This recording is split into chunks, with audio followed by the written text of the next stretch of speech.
Greetings, and what is up, and a very warm welcome to the channel. The sun is hiding, and the magpie is casting. Coming to you guys right now with a live 1 versus 1 battle featuring spawning in the west. It is going to be the United States forces of Jesulin.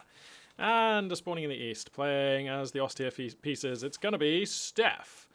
So, yep, the map is going to be Kolodny Farm. Steph's going to go ahead and pick the Grand Offensive. No, so this is the Strategic Reserves. Yeah, Strategic Reserves Doctrine. And Jesulin is rocking the pretty much de facto 3 best US commanders that I would imagine pretty much any serious US player is going to be rocking with on the ladder right now. We've already got some shots underway, actually. That's pretty quick. These units were able to find each other. But, yeah, it's probably worth pointing out. So you've got your WC-51 geezer, Mechanized Company, because he's awesome, and WC-51s are awesome. And this is just a really great commander with relevant abilities through all stages of the game, which is what I look for in a good commander. You've got the Heavy Cav commander who gives you the Pershing, gives you Rangers, gives you the Smoke Pots, gives you Rifleman Mines, lots of useful stuff there. And you've got the Greyhound commander, Recon Support Company guy.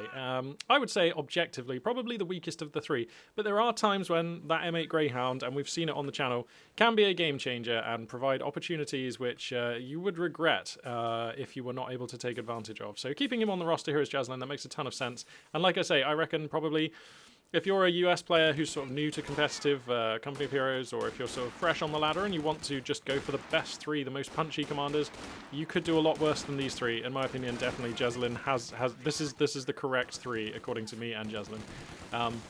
You know what? According to Jesulin and me, I feel like his opinion is worth significantly more than mine. Anyway. Looks like we've got fairly standard builds so far at these 2 players. We've got Grenadiers, MG42 on the field, 3 Riflemen on the field right now for Jesulin. And I would imagine we're going to see a Lieutenant here, but we'll see. Jesulin's a canny player. He has many strings to his bow, and he might have some sort of sneaky build up his sleeve here. I think we've seen him use Captain Tech actually before, now I think about it. Or it might be a Greyhound build, or, well, we're going to find out here. So, yep, opening scuffles underway here. Not too much to write home about. Looks like if I crack the tack, we can see where the players have routed their opening units here. I mean, there's nothing fascinating occurring right now. The Vermac player just getting slightly less than half of the field right now. Grenadiers up here in danger of being shoved around by these riflemen, so they're going to GTFO. MG42 opening up down here in the south. Here it is. Going to be looking to defend the cutoff here of Steph. Kolodny Farm is one of these maps which, it's a venerable old map, and I'm sure that we've all got many happy memories of fun games and unfun games on this map. But I will say that, honestly, I think if you were running a tournament and the objective of your tournament was to make sure that the most skilled player, or give the best chance that the most skilled player was going to win the game, then I honestly don't think that you would put this this map in the game. The reason being, it is one of the least symmetrical maps. It's just, there's really no part about this map that is at all symmetrical. And in my opinion, I would love to see the statistics about whether the west spawning or the east spawning player won more often, because I feel like the east spawning player has a much more difficult time. Like, this cutoff here is absolutely brutal, and repeatedly we see the eastern spawning player being exploited. The western spawning player can take this point and cut off, like, just the fuel point and loads of relevant stuff. And look, here we go. See, Jesulin's going for it. And I just don't really feel like there is an equivalent vulnerability on the other side of the map. Like, this one is so close to the center of map. You really don't have to go very far to come and capture this. And now look, there we go. Boom. And the fuel is cut off. And I just don't feel like there's the same opportunity for the eastern spawning player. So Kolodny Farm is a very dear to my heart map. I love it. It may be the map on which I have the highest number of games played, or that may be Crossing in the Woods. I'd have to go and look to tell you. But honestly, I think if you're trying to objectively let the most, or give the best chance of the most skilled player winning, which most competitively designed maps, that is the aim. To give a fair chance to both players and let skill decide who was the best, then I don't think this map has any place in the game. Honestly, I mean, it shouldn't be in competitive tournaments. I mean, it's just, it's literally not fair, so there we go. that's my thoughts on that one in the opening stages of this. Oh my goodness, these Grenadiers. Steph, what are we doing here, bro? We have lost the squad. Well, I mean, you can't be doing that. He only had like 5 squads to be looking after. That Grenadier had no business staying around in that fight for that long. Assault Grenadier squad, though, got to be on the field, so that's interesting. Not often we get to see this unit in use in the wild. There we go. These guys going to use their MP30s here to drive back the riflemen, but additional Americans are in the hood, and yeah, he will have just seen, though, if Steph was paying attention, she, I imagine, actually. Steph is usually a girl's name, but anyway, Steph will have seen that there were mines being laid here, and so that will inform Steph as to Jesulin's commander pick, and that's kind of it's like semi-relevant. You want to know sooner rather than later. Mines popping up in all kinds of positions here. Jesulin just drowning in munitions. He's got mines here as well. Jeez, this is just gross. But yeah, that will inform Steph that they ought to be preparing for a Pershing in the late game, or at least like have something in place to make sure they don't just die to that. These Assault Grenadiers getting picked down. They're going to have to fall back here. Riflemen going to be pinging some damage onto them on the way back. We've got 2 squads of Assault Grenadiers on the field, actually. It's pretty weird, unusual stuff. So there we go. These Grenadiers going to get into this building, but it's not going to be very good. They're going to have to give that one up just here in like a split second. Oh, this is already quite a late fallback. There we go. And so, yeah, Lieutenant is going to be the tech of choice here for Jesulin. Stuart on the way, and there is no sign of any kind of a pack gun. Like the Mechanized Company isn't even finished. Well, I don't want to call this one too soon, but this is looking so bad for the Axis player. That's the state of the minimap. I mean, this is rough. There is literally no answer for this Stuart. I mean, yeah, 3 of these squads can put down Panzerfausts. I'm not going to count that as an answer to a Stuart, not by itself.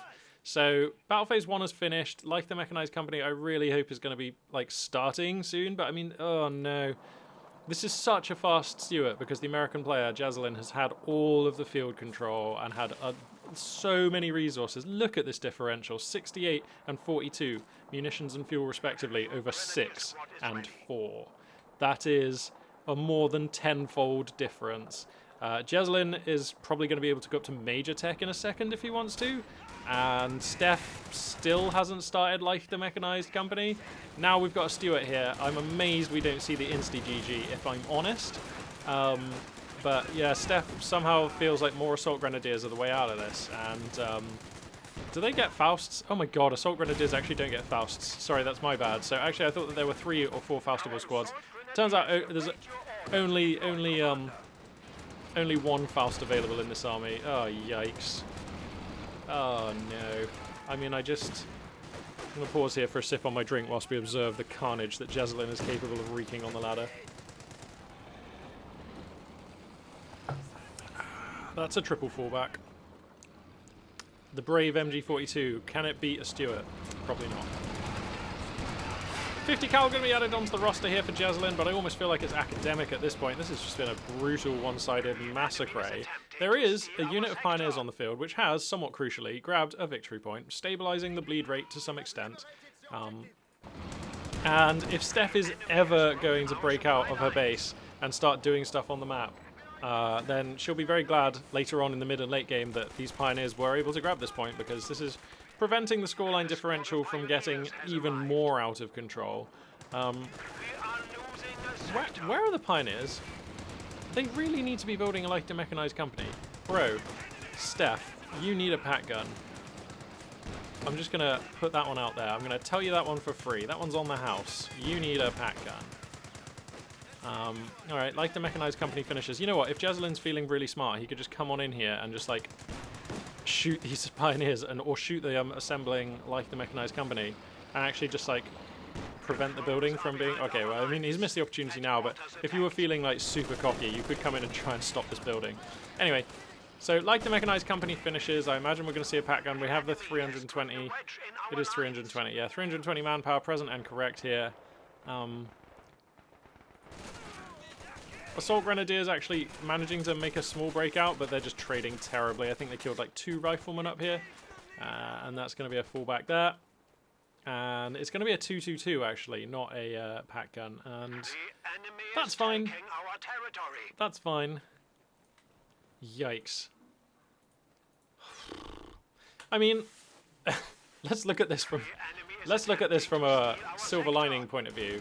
Steph did lose that one squad of Grenadiers, but apart from that, actually has a relatively healthy roster. Once the 2-2-2 is here, can start moving out onto the map, but I mean, has no mine detector right now, and there are a billion mines out on the map. You're going to lose some Assault Grenadiers here, actually, just as I was saying. Oh, no. Alright, well, I might just fast forward this one a little bit. I don't know, actually. I don't know. Let's see. So here comes the 2-2-2. Coming out way far here. Got to be so careful. If these riflemen get an anti-tank rifle grenade on this, that is your last hope just gone. Oh, no. Oh, no. Well, okay then. Are you going to GG now, Steph? GG? GG now, Steph? No? Okay, well, this is unwinnable, so I'm actually just going to go ahead and go back to the lobby here. I mean, I can fast forward it, but I actually think we're going to... Oh, there we go. Okay, sweet. All right. Wow. I mean, probably the less we say about that game, the better. I'm struggling to find any deeper moral from this one. Don't get matched against Jesulin on the ladder, if you can help it, I guess. But certainly if you do play against Jesulin, don't lose early squads. I mean, when you've only got 4 or 5 squads out on the map, there is no excuse for losing them due to inattention, due to just not falling them back in time. So, and we did see that happen. So I'm going to have to be pretty critical there of Steph, and just, you know, because that Grenadier squad had no business being dead at that time in the game. So yeah, there's that. What else? Assault Grenadiers still don't look very good. Just gonna say, they don't look very good. I have not seen them be good in recent times, so I mean, possibly there are some opportunities for them to shine here and there, but I don't really know what those opportunities might look like. I've not seen any players show me what those opportunities look like, and so I am waiting still to be impressed by Assault Grenadiers. It is possible that they're a unit in need of some love. I'm not sure. Anyway. Looks like we've got another fantastic game here between 2 good players. Spawning in the east, playing as the Austere Forces. It's going to be Ghost Division. And spawning in the west, playing as the United Kingdom Forces. It will be 3M's Weckla.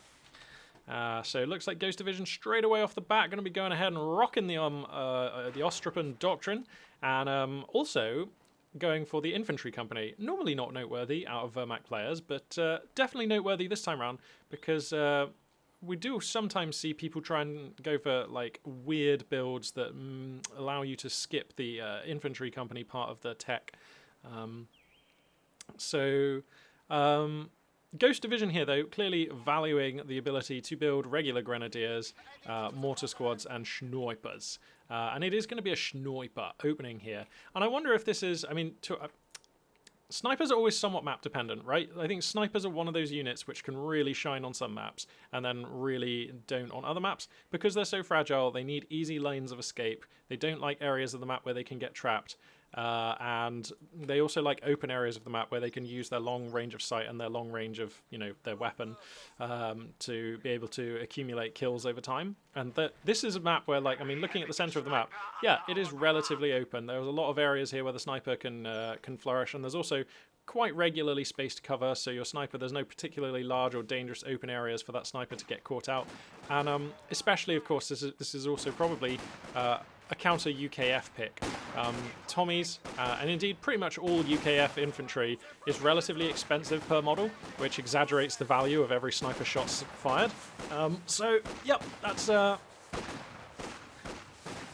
probably going to be informing Ghost Division's choice here to go for a sniper here, is the fact that he's up against UKF. So, yeah. The sniper actually yet to... Oh no, it has revealed itself. Yep, sorry, my bad.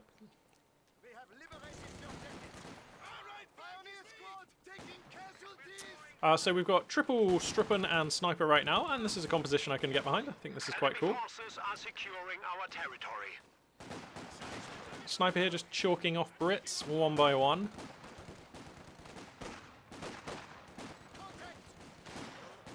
There he goes, plying his deadly trade. And looks like we've got a Vickers gun going to be added into the roster here for 3 and Weckla. And this is just fine. A little bit hazardous, perhaps, into the face of an enemy sniper. Of course, remember the sniper only has to shoot... actually, no, you do have to shoot all 4 models from that squad. I take it back, sorry. But MGs are always a bit risky, because to fall them back, you have to wait for the dude to pack it up, which gives the sniper a bit more time to get that shot off. And I believe that the German sniper's incendiary round, which he gets at Vet 1, will still automatically kill, or automatically hit, and therefore kill a unit that's retreating. So, ooh, taking a little bit of fire here as the sniper. Getting a little bit of a graze there from a Lee Enfield round. He's going to juke back here. Wait for some Struppens to come up and support him. Now the Struppens are here.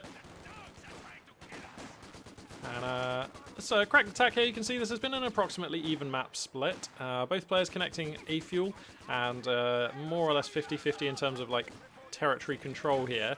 Weckla pushing up a little bit, using this Vickers to anchor a hard point here, enabling his Tommies to strike forth and grab this point here. I don't think that that counts as a cutoff. That does not, no, of course not, no. So that's fine. A brave attempt there by those Tommies, but not ultimately going to weigh in very much on the outcome of this game. Platoon command post has finished, of course, for Weckla, who has gone ahead and chosen his commander as well. This is the Lend-Lease geezer. So, yeah, possibility that we're going to see a Wolverine. And I've still yet to see a game where I feel like the Wolverine was used correctly. We've seen Wolverines on the channel once or twice, but I feel like they've always been like lost due to like basically error. So I'm keen to see what a Wolverine can do, especially under the custody of 3 and Weckla, who is a ferociously decent player at this game. So if anyone's going to pilot a Wolverine to 3 stars of veterancy and let it really show what it can do, it should be Weckla. Looks like we've got the Tommy Gun assault package coming down onto some of these Tommy squads. Now 5-man upgrade has finished, and Tommy squads with Tommy guns, Tommy squared squads, if you will, are one of the most scary close-range squads going in the game. They kind of make the Assault Grenadiers look like a bit of a joke, if I'm honest, which is okay, because they do cost a lot more than Assault Grenadiers. Like, I get it. There are balanced factors at work here, but I'm just saying, objectively, 1 for 1, a Tommy squad with Tommy guns is, like, just way more dangerous. Like, it's just does so much damage. They also get these white phosphorus grenades. He's putting that one down there, I believe, to block the potential line of sight of a sniper, but the sniper is actually not there. Why was this phosphorus grenade put down here? I feel like even to block a sniper's line of sight, this is like, if you really wanted to do that, you'd put it closer to your guys, right? Sniper going to be chalking in here. 222 scout car going to be the choice here for Ghost Division. Struppen's capping in the south, and various other Axis units getting policed though. Tommy's in the hood here. We'll be shoving these guys back. The boys from Wales now lumbering onto the field, and oh, nice phosphorus grenade there. That is pretty cool. Catches 2 squads of Struppen on the doorstep of the base. Now here comes the 222 though, and that's going to be able to overrun to some extent. Oh, we've got an M5 half-track. Wow. So Weckla making use of this commander, going to be purchasing the M5 half-track, 30 fuel, 240 manpower, pretty much the same price as everybody else's reinforcing half-track. And this is basically just a copy-paste of the one that the Soviets get. It's just a good half-track. It can reinforce your geezers. And of course, you can buy the very scary quad-mount anti-aircraft gun array. And again, I'm sort of hoping this is not going to be for the quad-mount anti-air array. And Weckla right now has, I think it's still 120 munitions for that. Oh, he's just spent, okay, it's 90 munitions and he's just spent them. Well, he is going to be going for the quad-mount then. Okay, I suppose that this is actually quite a good move if your opponent has a sniper. The M5 half-track, of course, is utterly lethal against any kind of infantry, particularly a single-man squad that's very fragile. And the M5, of course, has the mobility to get up on top of a sniper and fall and, you know, shoot at him as he's falling back. So this is pretty sensible. Actually, this is actually really sensible now I think about it. Yeah, of course you go for the quad mount, because the last thing you want as the UKF is a German sniper who's you know, getting into the late game with 2 and 3 stars of veterancy. It's just a constant tax on your resources as the UKF player, and if you can just switch that off with a half-track, well, then you'll take that opportunity. So I imagine what we're going to see is the half-track. No, he comes straight forwards with it. Oh, the sniper is exposed! He's taking a lot of fire here. The 222 will probably be dead as well. The quad mount can finish that off rapidly. And Yeah, immediately this quad mount making a difference in the game. The sniper does get away. Oh, these Panzer Grenadiers are exposed. Oh, the quad mount is so dangerous. Okay, they're going to get away. There's just a scary sound, isn't it? Axis forces, though, to their credit, are being able to control the victory points on the map. So Ghost Division has something of a scoreline advantage, and that's okay. Hey, I wonder if we're going to see the artillery field officer in this game. That would be cool.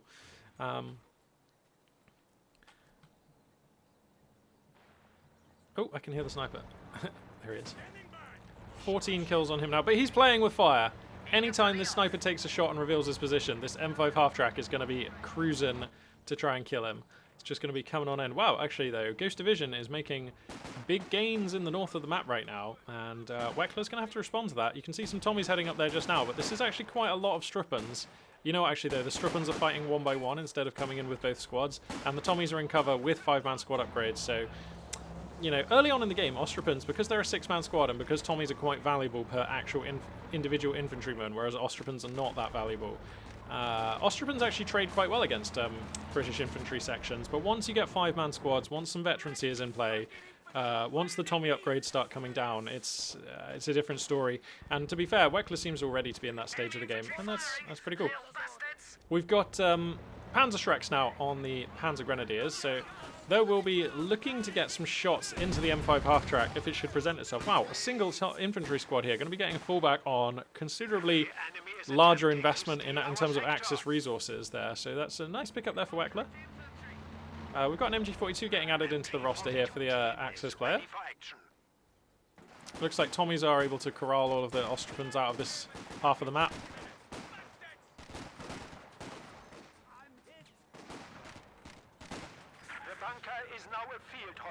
Ostrupens are so good. They're just such a great thing to have access to. Of all the transformational commanders in the game, the Ostrupen doctrine might be the most transformational. Just totally lets the Axis or Wehrmacht forces play just in a way that they are not able to otherwise. And it's really cool to watch. I'm very happy that this is a commander that's in the game.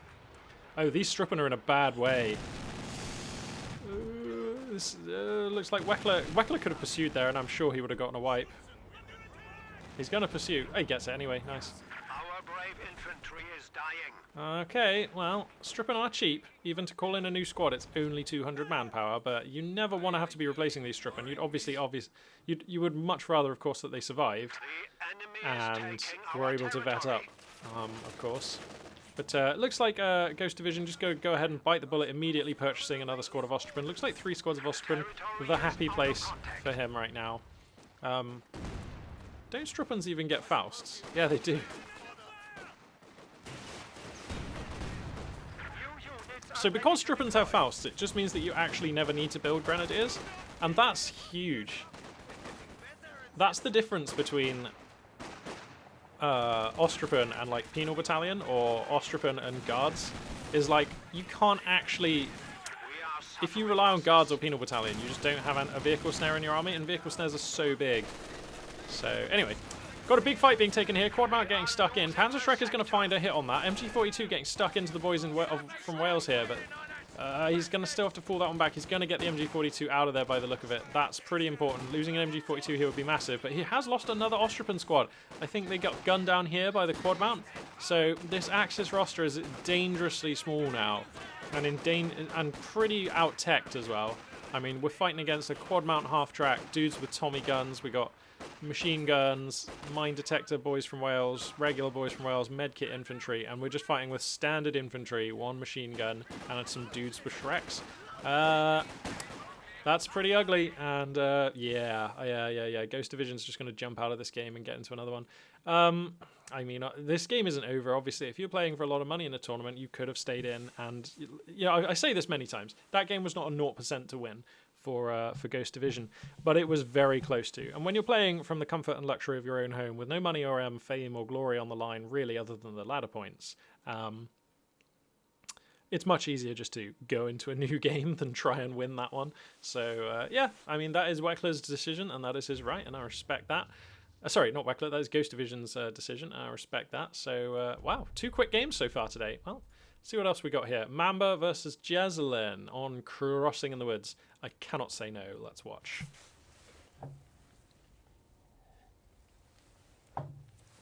as I just take a sip on my drink here. So I tell you what, let's talk about some other stuff that I've been doing in my life, but is relevant to the channel, because we're gonna have a few minutes here while the game loads in and the action actually begins in earnest. So I'll quickly introduce the players when the map loads in, but then then we'll talk about some non-Company of Heroes related stuff for a moment. All right, here we go. So, spawning in the north here, playing as the Overcommand West Forces, it is going to be Mamba. And spawning in the south here, playing as the United States Forces, it is the monster that is Jesulin. And we're going to see if Mamba can put up any more resistance than Steph was able to in the game we just watched. Fingers crossed for that, because that was not a competitive game. Playing as OKW, though, is a good start. This is just a much more robust faction.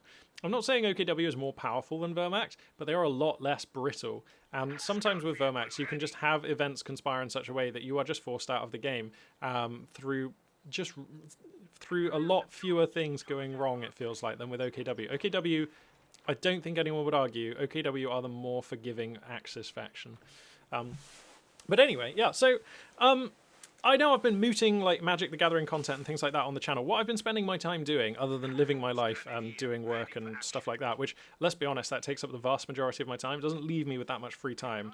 And then, so what I've been thinking is, how can I package Magic the Gathering in a format that makes sense for the channel? And so that's the bit that's taking me some time to solve. That's the bit where I'm thinking, like, I just need to come up with a recipe, because for Company of Heroes it's quite easy. I can just jump in here, jump into a game, spectate some great players, have a laugh, and it's fantastic. But with Magic the Gathering, it's a little bit more thought required. Firstly, because I've never done it before, and secondly, because it's a little bit different to a real-time strategy game, obviously. Now, when it comes to Magic the Gathering, I tend to prefer... In fact, for many years, until just a month or two ago, I've been exclusively a paper Magic the Gathering player. I will only play Magic the Gathering face-to-face with my opponent. Now, luckily for me, I live in England, and we've got a really good Magic the Gathering scene in England, so I'm never far from a tournament. I can play every week, I can go and play, and it's really good fun. And I also have to say, on my travels around the world, Magic the Gathering is a fantastic socializing tool. If you arrive in a city and you have no friends and you know nobody, day one, you can, if it's a big city, you can usually find, even like a moderate-sized city, day one you can normally find a Magic the Gathering event that's going on. You can show up, and then you can practice the language, you can interact with people who live there and talk about your life experiences, and you already have something in common. You've got Magic the Gathering, and it's such a respectful, fun game to play. That the people you meet playing Magic, I've never had a bad experience. Now, I'm not saying there aren't nasty people playing Magic. Of course there are. There's nasty people doing everything. But it's just a great way of meeting people and doing stuff. I've gotten somewhat derailed here, somewhat onto a tangent. Suffice to say, I mostly play paper Magic the Gathering. So I've been thinking, like, you know, is there a way that I can package that and make it accessible for the channel? And also, when it comes to the content, like, is it just enough to cover games with my commentary, with my thoughts? Or is there a little bit more insight? Is there some other things that I can do with Magic the Gathering? And like I say, because it's not an RTS, I actually think Magic the Gathering, you can't really just sit there and cover games. I mean, you can, but the only real way of doing that is at a tournament when there are games constantly occurring, and there's sort of an ongoing narrative with players at the top tables and things like that. And that's not the kind of thing that I can just be like, oh, I've got like 90 minutes free on a random Thursday or whatever, and just be like, yeah, let's cover some of that. It's much more challenging than that. So yeah, I guess what I'm saying is I'm just, at the moment, I have some good ideas. Like, I would say I've made some progress towards developing the format which I'm going to be putting some content on the channel. And it's been an interesting sort of, what would you call it, like brainstorming or like thought exercise, like an interesting intellectual exercise just to like try and think about what to do. And I've talked to some of my friends who are quite insightful about these kinds of things as well, and gathered their thoughts. And like I say, we've got a really good Magic the Gathering community, so that's pretty cool. And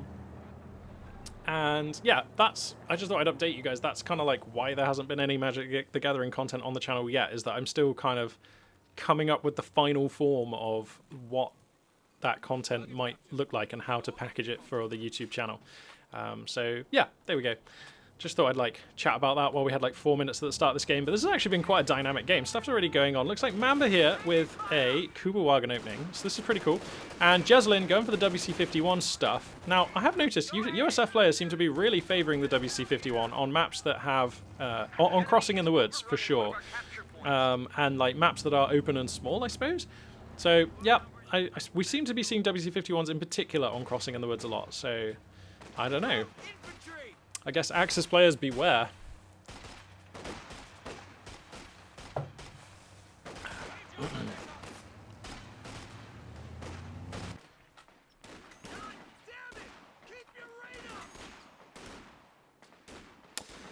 So it looks like a fairly standard composition. I mean, I'm getting to the point now where I reckon WC-51 can be considered a standard composition. If it's just one WC-51, I think that is relatively standard. If you go up to 2 plus, then you're into sort of like much more aggressive, much more out there, much more almost cheesy sort of style. That's the kind of thing I'd expect from, say, Von Ivan or something like that. Not that I've seen him doing it, but... Oh, no, wait, yes, I have. Of course, he's been doing it in the World Championship tournament. So, yeah, Jesulin just going for the one WC-51 right now, and that's fine. Mamba right now has got mechanized regiment opener here, so we'll see where the fuel is going to go. Once Mamba's got a little bit more fuel, we'll see if it's going to be Panzer II Lukes or saving as the option. 3 squads Volks, 1 squad Storm Pioneer, an okay composition. Would love to see him throw in a MG34 roundabout now. Has the spare manpower, and that would make a lot of sense. Possibly, though, saving for Panzer Fusiliers, the way things are looking. We're going to... Oh, actually, wait, could have called in Panzer Fusiliers already, so that doesn't make any sense. So, actually, yeah, I would just love to see an MG34, or even 2 of them, from Mamba. Jesulin has actually side-teched into Captain and is now building an M1 anti-tank gun, so I have to say, I like it when American players do side-tech into the Captain. I think, to a large extent, Lieutenant Tech is strongly balanced by the fact that you don't get an AT gun, and Captain Tech is actually just not that expensive to get. It's really not. So if you just go for the Captain Tech, not only do you get another brilliant frontline squad, but you also just get access to the one missing piece of kit from a Lieutenant Tech opener. And I think we often see American players think that they have to choose Lieutenant or Captain and then go for Major in the late game and then stay committed to that.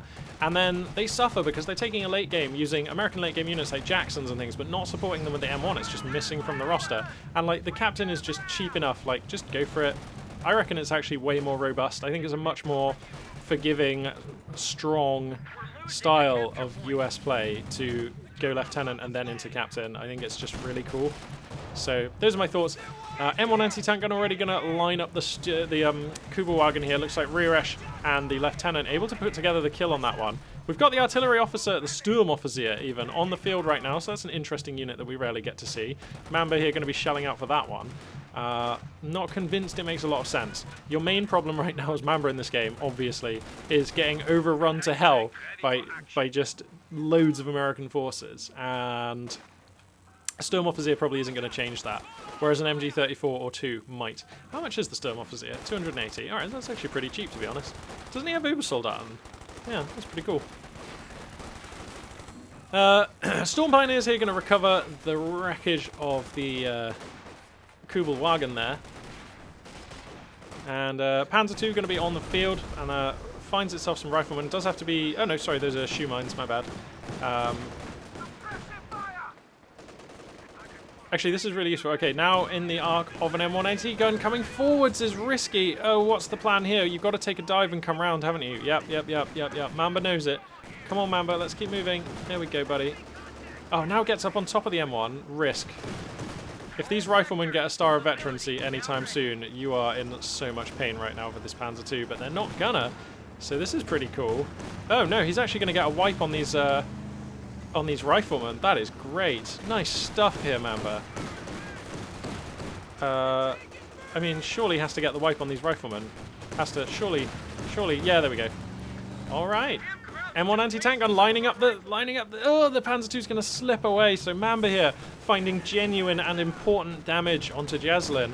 Getting a wipe there with some sweet Panzer II micro, I have to say. I was very worried there. The game was sort of looking like it was beginning to slide away, but getting some value there is really nice. Okay, WC-51 hitting some shoe mines, but it's actually not enough to destroy the truck. So the vehicle crew's just going to hop out and do some repairing whilst they capture this point. That's fine. It seems like the repair animation just stops there. That's weird. So yeah, shoe mines kind of being useful, but also not really. Like, I mean, putting some damage onto nearly destroying a WC-51, which can then get repaired very quickly, not the best, to be honest, but you know, that's the risk you take when you set down mines, and, you know, anytime they at least hit an enemy unit, that's pretty good. STGs on these Volks is quite nice. They're going to come in here and get some nice damage at mid-range. 50 cal going to get set up in the hood here. Sturmoffizier under the arc, so he's probably going to have to GTFO, but I have to say, credit where credit's due. Just a minute or two ago, the minimap was looking pretty dire for Mamba. He was getting forced back into the north end of the map, with American forces looking very strong and pushing all over the place. But now, you know, the Panzer II was able to take a dive, chalk off a squad of riflemen, gets the captain as well! Mamba, you monster! And I reckon this Panzer II is going to sneak away here. And there's actually only one squad of riflemen now, of course, which means that there's actually hardly any anti-vehicle grenades, like, out here. So this Panzer II is actually looking pretty strong right now, and I gotta be honest with you, I wouldn't hate a Puma here now. This field looks good for a Puma. Mamba as well, stacking tons of manpower. Bro, buy a couple of MG34s, I promise you they're good against USF. But anyway, or, like, what is the plan here? I don't know, we're gonna see. What heroic Volksgrenadier is going to run for the cutoff here? Not that it's actually going to cut much off, but that's still pretty cool.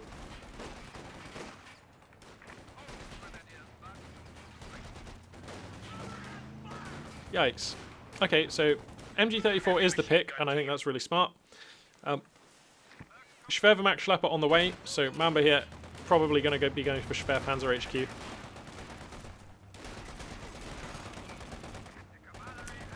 And it looks like just now, Jesulin finally manages to shove all of these troops back. And is going to have a moment here, perhaps, to push out, but now the Panzer II is repaired and is going to cycle back in to keep Jesulin under some heat here. And Zook upgrade finishes on the Lieutenant, so going to get some damage onto the Panzer II there.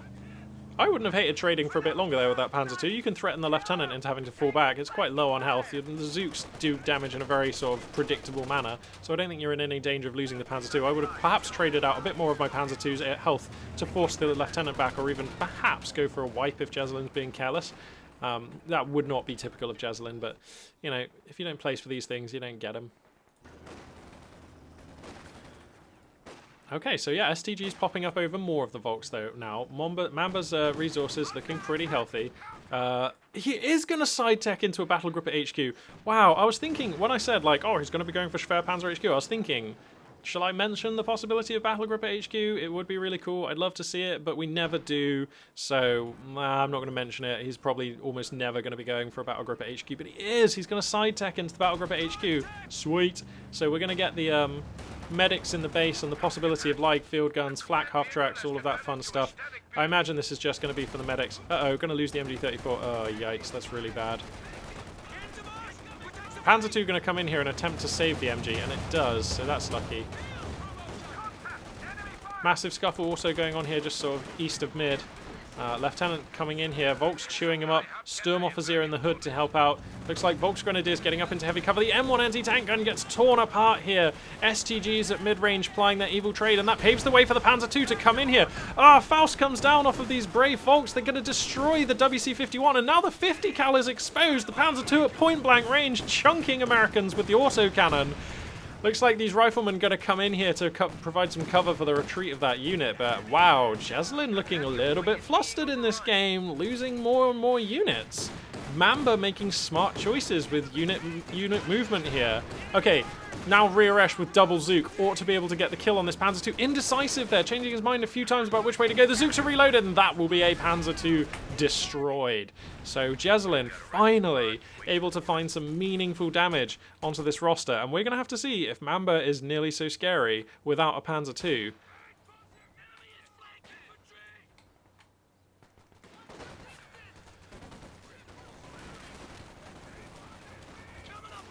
Storm Pioneers come in here again to try and get another wipe on the just recently recrewed M1 anti-tank gun. Not quite going to get it. 50 cal here to cover its retreat. Storm Pioneers here, they're just not at 2 stars of veterancy, and that's when their DPS becomes like pretty real. Before 2 stars of veterancy, their DPS is just like kind of good and like really good at close range.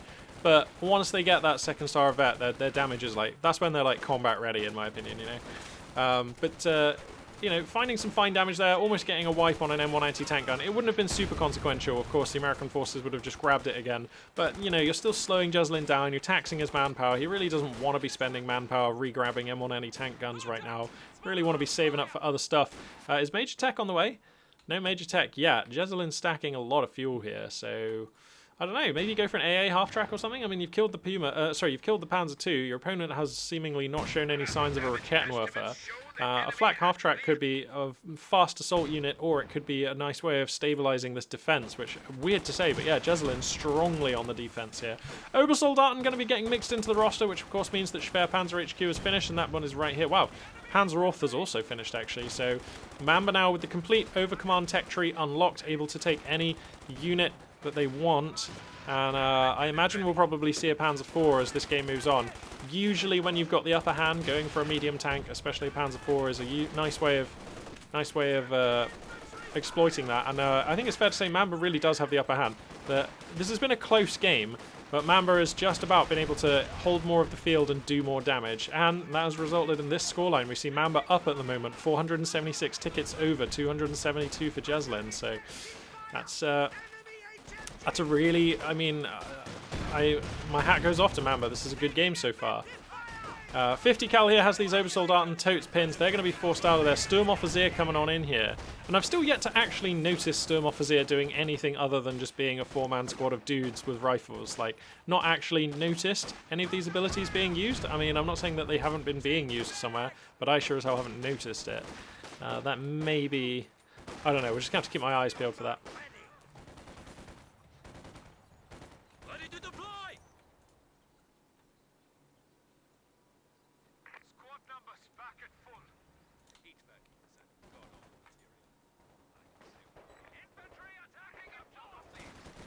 Alright, MG34 getting up into a nice forward position here. Some riflemen trying to displace these Volks, but they will be caught under the arc of that MG. Whoa, the Lieutenant is apparently keen to join them. I wonder if we'll see the MG34 retune its fire onto these guys. Nope, seemingly not. Incendiary grenade comes down, forces those riflemen out of there. STG Volks here waiting in heavy cover. This Lieutenant will be forced back. That's too much damage, and because he's holding a Zook, of course, that's just reducing the DPS of the Lieutenant at this range. Incendiary grenade comes down at a nice point here. Lieutenant getting perilously close to being wiped. No focus fire coming down here, so Mamba not gonna have a chance for wipe. That actually, these Volks pretty low.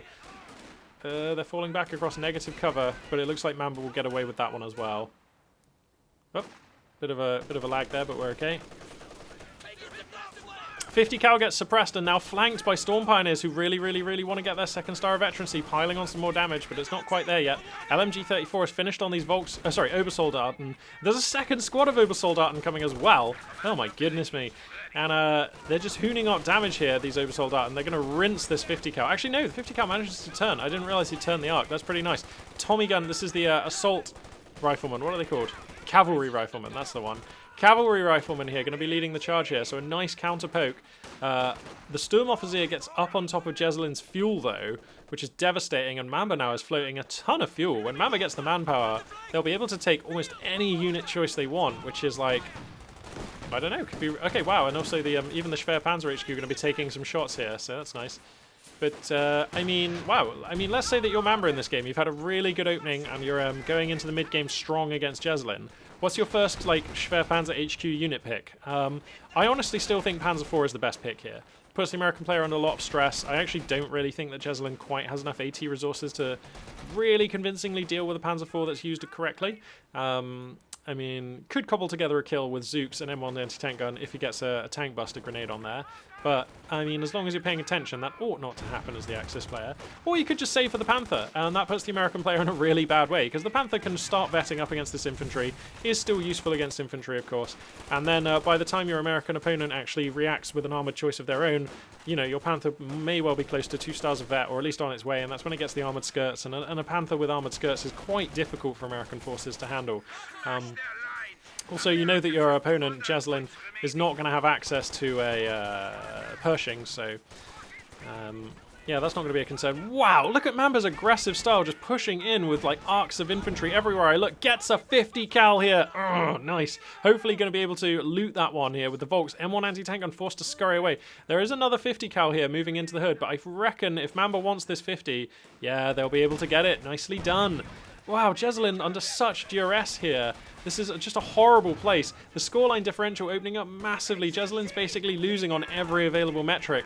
In fact, credit to Jesulin's skill for being able to keep this American roster. Whilst he's lost a lot of units, this roster still kind of is fully functional. Has core infantry, has good AT, has a machine gun. You know, this army has some poke. It can get things done. If Mamba would just relent for a minute and let Jesulin get set up on the map at all. But of course, Mamba is not doing that, and it's great to watch. Oh man, Obersoldat and tag teaming forward here. Frangie Smoke comes down to deny the cover and slow these riflemen. LMG 34s plying their brutal trade. Riflemen caught out in a horrifying position. Jesulin can't afford to be losing these guys. They're falling back through negative cover. The riflemen go down! That might be curtains, to be honest. I don't really feel like Jesulin can sustain any additional losses here.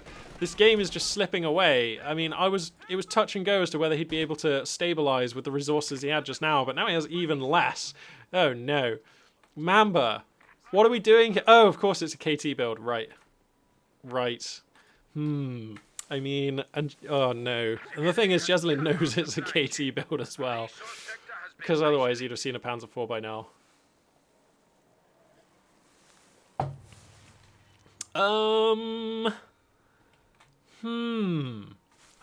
mean, right now as Jesulin, you need to take map control, because otherwise you're going to die. You need to build additional anti-tank resources, because there's a King Tiger coming. And you'd really like to be able to replace all of the losses you've suffered so far. Like, just build some more riflemen. That would be such a nice luxury right now, but it ain't an option. He just doesn't have the money to do all of these things. Oh no. Oh no, yikes. Yikes. Mamba. Who are you, Mamba? I don't think I've ever cast Mamba before, but putting together a sick game here against one of the most notorious and great players in the game. I mean, Mamba? Doesn't ring a bell. I'm pretty sure I've never cast Mamba. 100 points under 476. Mamba about to get a King Tiger against an American opponent who has essentially sharp sticks to deal with a King Tiger right now. I mean... Okay, no, he's getting for a Sherman 76. I think that one is called. It's the Sherman what's it? Yeah, Sherman 76 here. Ah, yeah. That'll be a nice target practice for a King Tiger. Love it. Great choice. But seriously though, seriously. All right, let's think about this. I think the Sherman 76 makes a lot of sense because as good as a Jackson is, and whilst that would be the best thing against a King Tiger, when your army is this depleted, and right now the problem isn't just the King Tiger. Jesulin is having a problem dealing with this immense infantry roster that we have here from Mamba, and the Sherman 76 is much more better than the Jackson, obviously, against infantry. It's just a capable all-round medium tank, so I like the Sherman 76. It can engage where the King Tiger is not. It can push on other parts of the map and exploit the slowness of the KT, and it can try to get wipes on this Axis infantry, which has to be the way back into this game. Jesulin gets some riflemen onto this command point. 39 tickets remaining. Sherman 76 reveals itself. Now remember, there's no Kettenwerth for this, so there's just Fausts right now to deal with this. And that's not going to be enough. KT is here though, that will be. Okay, nice. I see your Sherman 76, and I raise you a King Tiger. Your move, US player. That's kind of... Oh no, these riflemen are clustered up! Oh, but the KT sets prioritize vehicles. Nope, you're just going to fire away anyway. Why not? So now what you have to do is just push the other flank, but I don't think Jesulin has time. Trying to grab mid here, but Major Barrage comes down. These units are not... No! Gets the Storm Pioneers! Okay, that's something. But is it too late? He's just never going to be able to get another victory point. Oh no, loses the rear ash. Yeah, I just got a report of things going even worse. Oh my god. Well. Yeah, that's game. That is like actually game. There's just no American forces who can challenge either of the other 2 victory points. Sherman 76 coming in for a dignity and honor kill on this King Tiger, but nicely microed here, keeping the front armor facing, keeping the turret tracking. Gonna pick off the Sherman there for the sort of finale. Wow. Okay, Mamba, I see you. I see you. Mamba seems to be pretty good at this game. Alright, I mean... So this game looked close for the first few minutes. The WC-51s were on the field. Oh, sorry, the WC-51 singular was on the field. And it did well. I mean, it got up to 3 stars. It was chewing down Axis models. Not really securing any squad wipes, though, and that is crucial. And then Jesulin kind of got a bit unlucky here and there, really. Hemorrhaged a couple of units. The Panzer II was really well utilised by Mamba, recognising exactly where it could get in and exactly which risks it could get away with. And Mamba playing that game with the Panzer II, really nice. To be honest, actually, I mean, the truth about this game is the Panzer II died here, right? But it actually didn't need to. There's definitely a timeline where that Panzer II gets away and is still active throughout the game. And God knows what that game looks like. The game probably ends like 6 minutes ago or something, I don't know. Because if you remember, the Panzer II was here, and it was like, oh, I'm coming in, oh, I'm going back, oh, I'm going this way. And that little bit of indecision is what allowed the rear Ash to 100% reload their Zooks and get enough shots on in. So that Panzer II actually, you know, Mamba is still human, definitely making a mistake with the Panzer II there, and that will have cost the amazing little light tank its life. But that Panzer II was pivotal. Got so many squad wipes, it seems. Like, what did it kill? Like the M1 anti-tank gun a couple of times, maybe one of the 50 cals, I think, maybe 2 squads of riflemen. I can't remember. It was a lot. It was a lot. That Panzer II felt good, and just smart moves. Every time Jesulin, it seemed like, was just about to stabilize, just about to be able to take sort of like this line on the base, which is like actually to be able to hold, like, you know, basic, you know, to be able to start pushing out and accessing the middle of the map, which Jesulin obviously desperately needed to do. Mamba just started swinging in, you know, like we had Storm Pioneers running over the bridge, flanking in to get the side arc on MGs and M1 anti-tank guns. And we had Volksgrenadiers shoving in everywhere. And when the American infantry was trying to utilize its close-range DPS and running up close, you know, officers with Tommy guns, riflemen, the cavalry riflemen, we saw Mamba holding the cover to the last second, making the enemy march through a storm of STG fire, and then throwing down like a Frangie smoke or an incendiary grenade once the American forces got close. And it's like, yeah, sure, you can have this cover. Good luck with that. You know, just Mamba just looked on top of everything in this game. And I think clearly Mamba recognizing that they were so far ahead that that they didn't need to go for a Panzer IV. And I think a Panzer IV, honestly, would have been fine. Might have even ended the game sooner, to be honest. You know, you probably could have gotten out 2 Panzer IVs. Actually, no, 2 Panzer IVs is a little bit more fuel than King Tiger, isn't it? Because it would be like 290 fuel. But, you know, King Tiger is fine. Actually, you know what? No, because the Panzer IVs could have been out sooner because you don't have to complete the tech tree, right? But I think Mamba making the decision to complete the tech tree before going for Schwerpanzer HQ was basically correct. So yeah, that's fine. Yeah, Mamba, I mean, there's not really much else I can say. Mamba here just putting together just a ridiculously great game against one of the best players in the scene. Very nice. How have I not seen this player more often? It's rare that you see a player put together a game this good, and I feel like I haven't seen them very much. So looking forward to seeing more games from Mamba here. That's pretty cool. Great. I mean, that concludes this session. I've got to go on and do stuff. Thank you very much for choosing to spend your time with me here on the channel. Much appreciated. And this for now, Magpie 842 signing out.